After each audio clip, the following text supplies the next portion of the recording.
কিভাবে Facebook page delete করবেন খুব সহজে নতুন নিয়মে। ফেসবুক পেজ ডিলিট করার জন্য ফেসবুক অ্যাপসটি ওপেন করবেন। ওপেন করার পরে এখান থেকে 3 লাইনে ক্লিক করবেন প্রোফাইল অপশনে। এরপরে এখান থেকে একটু নিচে নামার পরে এখানে একটা অপশন দেখবেন হচ্ছে সেটিংস অপশন, এখানে ক্লিক করবেন।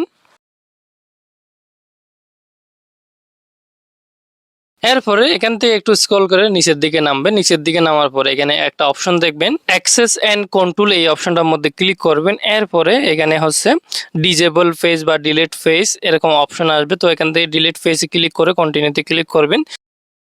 আবার এখান থেকে কন্টিনিউ অপশনটার মধ্যে ক্লিক করবেন। তারপর আরেকটা পেজ আসবে, এখান থেকেও কন্টিনিউ অপশনটার মধ্যে ক্লিক করবেন। এরপরে হচ্ছে আপনার ফেসবুক পাসওয়ার্ডটা এখানে দিতে হবে, মানে যেটা দিয়ে পেজ খুলছিলেন প্রোফাইলের ফেসবুক পাসওয়ার্ড এখানে বসাবেন। বসানোর পরে হচ্ছে কন্টিনিউ অপশনটার মধ্যে ক্লিক করবেন। তারপর ডিলিট পেজ অপশনের মধ্যে ক্লিক করলে সাথে সাথে আপনার ফেসবুক পেজটি ডিলিট হয়ে যাবে।